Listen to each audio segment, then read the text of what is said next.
Well, hello everybody, how you doing? Pastor Zac here with Neighborhood Church, and as you can see, we are on location at Keith and Melanie Heist's house, and it's a beautiful house, and they've agreed to be interviewed with us this morning. But before we get into the interview, I just have one quick announcement for you, and that's this. If you are at all interested in getting connected to one of our house churches, or even potentially starting one of your own, please fill out the online connect card, either in the link of where you're watching this video on our Facebook page, or it's on our website, and you can access it at ourneighborhood.org. And so with that, I want to first introduce to you two people that are very near and dear to my heart and my wife's heart. This is Melanie and Keith Heist. Melanie is, you are a I'm a speech and language therapist. All right, and for Kansas City Schools. Kansas City Schools, and she is also my wife's mentor. And then this is Keith Heist. He is my mentor, has been for quite some time, as well as being a new board member on the leadership board of Neighborhood Church. And you are a retired math teacher. Math teacher. All right, great. And as you all know, if you've been tuning in for a little while now, you know that as a church, we've been on this journey towards emotionally healthy spirituality.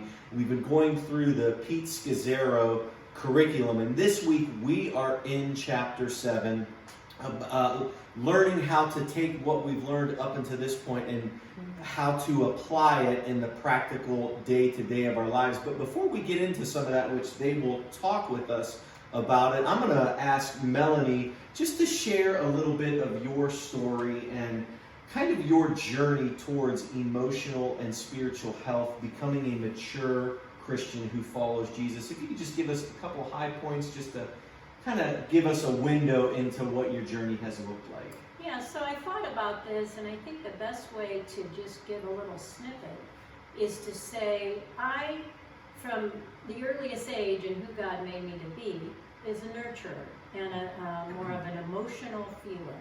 Yep. And throughout the course of my life, there weren't enough supports and training, and then as I became an adult, to take responsibility for my own emotional health and being an emotional person. There were definitely hurt feelings all the time, and just the things that are talked about and mentioned in this chapter, so that by the time, I'm going to fast forward now to 50, or how many years of marriage? 33 years of marriage. 33 years of marriage. This was 7 years ago. My emotions kind of like bottomed out, and I became more numb, not knowing myself. And what I realized in a couple of the key scriptures that were recently used, to love the Lord your God with all your heart, mind, and soul. Well, there were parts of my heart, parts of my soul that were hidden and covered since childhood. And that didn't bode very well to set me up into marriage, because part of marriage is leaving your family, cleaving to your husband. Yeah. And I just was unable to have that strength in my identity, my emotional structure to really cleave to Keith without having a lot of other attachments relationally to people that fed me, because I needed affirmation and acceptance. So now this new path, the last 7 years, has brought me into more certainly spiritual relational bonding, that then I can work out of having a bonded relationship with Keith, and then be emotionally healthy and be a separate person in a relationship. So over the course of the last 7 years, is there maybe one specific example you'd like to share with us that was maybe a turning point or a key faith moment, pivotal moment in that journey that's helped you kind of move forward to become the person that you are today? Yeah, and it may not seem like much, but maybe I'll communicate it well enough that people could see how important this was. Mm-hmm. So I was someone, and most of us, or all of us, do need affirmation, Yeah. we need acceptance, we need security, we need significance. And by living my life, blocking off parts of my heart, those vulnerable parts didn't get affirmed and didn't get it brought into relationships. So 7 years ago, when Keith and I were at a very much of a breaking point, it wasn't a divorce situation, but it was just a breaking for Keith that I can't continue with these relational patterns. Something's got to give. And he told me, because we got some new information, like EHS gives Sure. us, and he looked at me and he said, I understand why you did what you did. And I don't know, Zach, that just opened something in me, those vulnerable parts to say, okay, this is a safe time to bring this out, and there the work began. So you would say, Keith, just saying those few words kind of opened you up, and he, at that point in time in your marriage, maybe became a safe person where you could then travel further down the road with him and trust him more and feel safer as you're with fits and starts. Sure. Right? Sure. Keith, would you like to add anything to that? I know you always like to add something.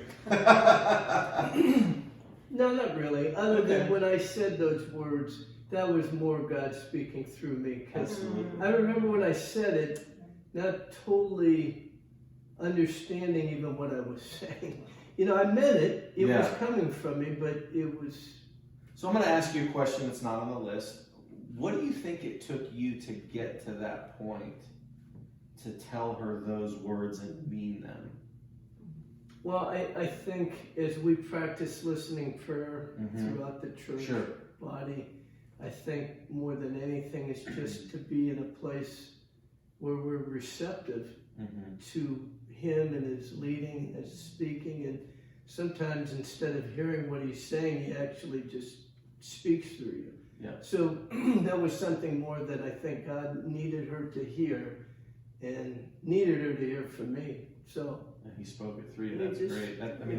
That's how it works, right? That's not always. Not always. Not always. But it's great when it does that, and it can foster growth within a marriage. And so let me jump to the next question here. This question's for the both of you, and it's, how have you been able to integrate emotionally healthy spirituality in your discipleship of others, in your mentoring of others, and even and you can use me and Kristen as examples if you'd like, but others that you think of. How have you been able to integrate this? And maybe even as a tertiary question, what role do you think emotionally healthy spirituality and things like that we're studying now plays in discipleship in the church?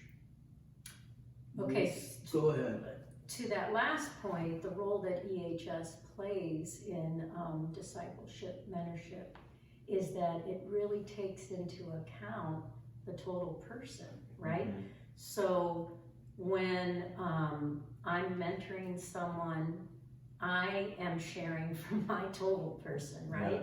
My emotional hang-ups or weaknesses, to my emotional maturities that I have too.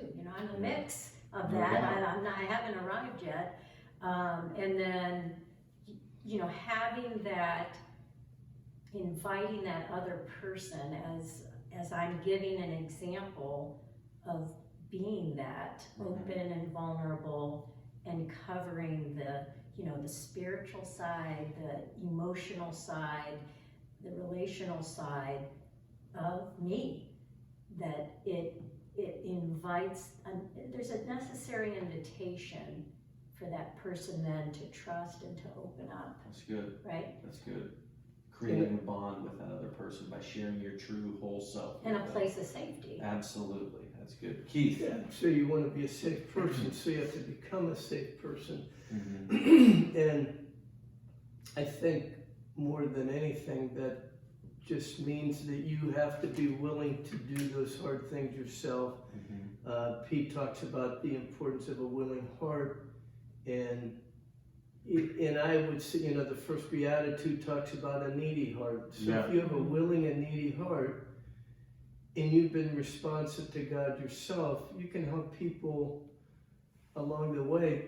So I can mentor someone that's a businessman, even though I was a school teacher, but I can still help that person set appropriate boundaries, or I help someone confront someone, accept constructive criticism, all those things it takes to become a better person, the image of God becoming alive in you. So that's good. So if I do that work, then I can help others do the same thing. That's good. And I think one of the strong thing that we've learned and become, because maybe me more than you, is no longer that need to fix someone.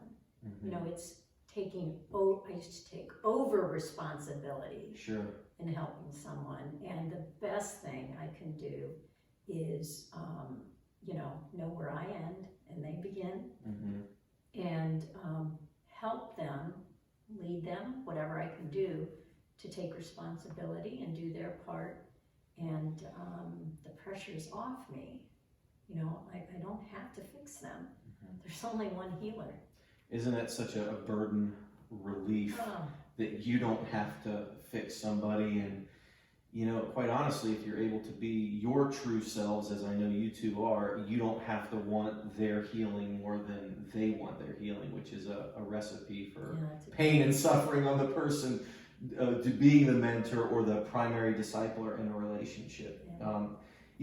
Keith, you mentioned something in there about how you can help a businessman even though you're a school teacher, and you said one thing about how you're able to help them confront someone, and that's a good segue into the types of relationships that Sgro describes in chapter 7, where you have the I-it relationship, which seems to be this loosely associated, affiliated relationship of people that cannot resolve conflict and live with differences and be in what we would all call a healthy relationship. And he compares it to the I-thou relationship, where you are actually able to still connect in a healthy manner with people over and above those differences. And so maybe explain a little bit to me, to our viewers that are tuning in, about the importance of the I-thou relationship in emotionally healthy spirituality, and how that factors into the day-to-day as we live.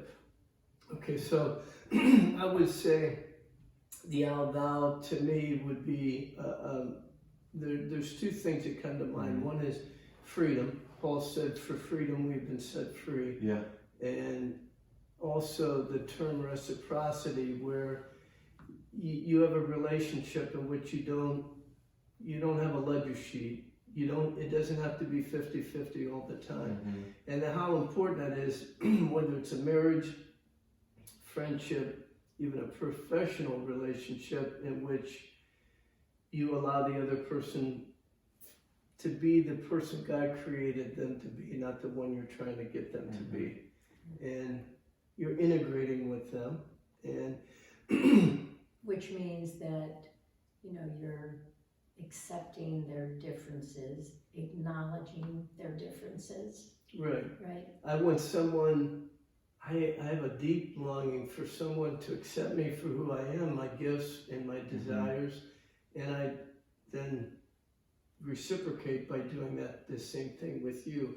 And I think he mentions in the book that placing God between you and the other person. Yes. And that allows you to turn the other cheek, live at peace. Paul said, if at all possible, live at peace with your neighbor. And that has more to do with allowing God then to intervene on your behalf and the other person's behalf so that you can do, because it's painful. All relationships are painful, whether it's a marriage, a long-term relationship. Everyone goes through disagreements and disappointments. And so it helps you to weather those storms. So how do you get there? Because I know he uses an example of a woman who hands her schedule over to her boss in the book and then never gets a call back from her boss, and then kind of develops this story as to why she didn't, and then 2 years later she's left the company. And so how do you get to the place where, if you're that person, you can confront someone in a healthy manner?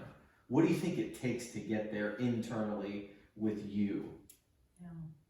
To have the confidence, I'll just say No, briefly, you go ahead. to have the confidence, if you have a firm foundation in that journey towards emotional health and spirituality, just to grow up, just to be mature, the stronger you become and the less your foundation. Everyone gets hurt and disappointed by other people, but not to be rocked by it, not to have your foundation undone by it. Because if you are able to do that, then you can confront, and even if the person breaks off a relationship,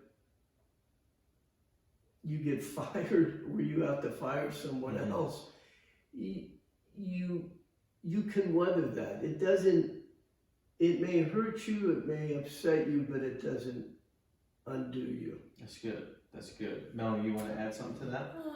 So, this is my area because, I had to grow in being comfortable with conflict. I was probably going in a cave with conflict or appeasing. And I think, I don't want to repeat what Keith said, so we all understand, I think, as Christians, that our basis for our identity is who we are in the Father's love, in His eyes, in Jesus Christ. But then from that, like EA just says, you have to surround yourself with other people that can help that process of developing the capacity that you don't currently have. That's what I had to do. I didn't have the capacity to manage conflict, to solve problems. I'm not saying I never did, but over the course of my life, I was weak enough that it caused issues and churning in me. So I had to go outside of myself through books and people to receive that help informing, ultimately informing, to be able to now, it's conflict is like, you're okay with it? It is. That's good. It's like, I would love the person to agree that, we can have differences and still accept. And I actually have some close family members that, I have some sadness that there's something missing there, that we can't get to that. Let me just absolutely. Probably 15 years into our marriage, we were around 35, we went for a walk, and on the walk, she got after me pretty good. She really did. And I remember at the end of it looking at her and saying, because she had gone into a cave, that was her typical response. And I praised her for getting angry and letting it out and letting me have it. And I remember the look on her face. It was one of shock, but actually kind of being happy that she had the permission to be angry. That's good. How did you receive it? Well, I remember, you receive it one way or another. So before I don't know if my points were right. I think I was done with her response of going into a cave. So her being outward with it, that was good. I liked that. So what you're saying is actually a term that you guys like to use, sitting in the conflict, sitting in the pain of the conflict is something healthy to do in a marriage or really any relationship, because otherwise if you can't acknowledge it for what it is and at least move towards resolving it, just setting it aside or pushing it down leads to more and more pain and suffering in the future. Yeah. Okay. So Yeah. most of the people that have ever mentored me through books, through, you know, you have to live in reality. And if reality has some anger to it, disappoint, that's okay, because it's better to live in a reality than the other way around. That's not, maturity means living in reality. That's good. I think there was even a quote in one of the day by days, the little journal that we're going through, the 5-minute meditations in the morning and then at night, where Eugene Peterson talked that one of the worst things we can do is not live in reality. Now I'm butchering this quote, but it speaks to what yeah, you you're said. getting to the essence of it. Yeah, That's I mean, true. we live in a world filled with conflict. If at any point in time we're experiencing that right now with the Biden versus Trump, the Democratic versus the Republican Party. And so with all of that being said, and as we come to a close here, I want to ask you one final question, and it segues perfectly into resolving the conflict. And in chapter 7, Sgro talks about becoming and being a peacemaker. And so how would you guys define being a peacemaker and the elements of both grace and truth that need to be incorporated into that? And then how do you actually go about living as a peacemaker in the day-to-day? You want to go? Okay. You guys can vote. I'll take a stab at it. Okay, coming from a peacekeeper for many years. Which is different than a peace. So I would be, in the past, and I'm growing, I may still be at times, I would be, what did he call it, a false peacemaker? Yeah. I was a false peacemaker. So being a peacemaker is something that, I guess the key things when I think about myself is that I can, certainly receive grace and truth, right? And then I'm able to give that in a way to people that there's not an expectation that they have to do it. Again, it's an invitation, and then it's knowing, again, where I end and they begin, and that there's two people here, and I can invite, right? And that's one of the key things for me with peacemaking. What would you add to that? Truth and gentleness. I would say self-awareness, being aware of yourself and being aware of the other person, so that you know that you're trying to integrate with someone. And so I got to know what the other person's capable of, and I need to know my own capacities, and to try to bring as much truth and reality to the situation, and to also know that this other person may not be capable of resolving the conflict, and that's okay. And we're going to do as much as we can to bring everybody together as much as possible. And with some people it's not possible. And the better you know yourself, the better you can know someone else. And so it always is true that if you're on the journey yourself, the more conflicts you resolve, the more you're able to know what the other person's capable of. What do you do? What do you do in a scenario? And I've been in these scenarios where there is conflict, and you seek to be a peacemaker, but the person on the other end is not capable of a conflict resolution. What do you do in those scenarios? And I know this is kind of a hypothetical, but I don't think everybody is necessarily where you two guys are at as far as how they can resolve conflict with people and take bad news and allow it to be just that, bad news or a conflict, and not internalize it into something more. So what do you do in those scenarios? If let's say a scenario that you're the boss and you have someone that you're trying to that's under you and your authority, well, in the matter's pressing, then it doesn't matter if the person's capable of it or not. It's your responsibility to resolve it as much as possible, if that means firing the person, if it gets to that point. If it's something that can be put on the table and let the other person have some space and time to help get to a place where they can resolve it, it's all knowing. But if it's pressing, then you have to do something that's pressing. If it isn't, then maybe the person needs some time to. That's good. To grow up, to change. How long? Could be a day, a month, a year, 10 years, right? Could be 30 years. Yeah. That's good. Because sometimes by trying to resolve something that the other person isn't capable of, or both people aren't, you just make it worse by trying to jam them together. Sure. True integration is in anything, whether it's a marriage, in a family, it's integrating as much as you can in a healthy way.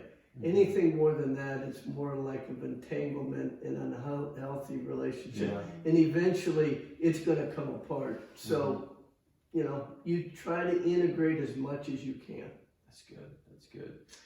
Well, as we bring it to a close here, are there any final words you'd like to share with our viewers in regards to emotionally healthy spirituality and growing up into mature adults who follow Jesus? I can say that the journey is worth it. I know I've told some people in our home church that it may be scary. You may certainly, like I did, be afraid of that darkness under the iceberg. Yeah. And what exactly is that? But as someone who has lived through it and actually is thriving because of it, and let's keep this real. It doesn't mean I'm inhuman now or, closer up here. No, I still am human, but that's the great part of it. Sure. This EHS or true gospel of grace rather than works and, self-salvation, it frees you to accept yourself, but not stay there. There's hopefully a growing motivation for loving connection with the Father, with Jesus, and that then flowing into our own identities and planting us and centering us to walk this life that we live. And it's quite a life that we live in this culture. And it is.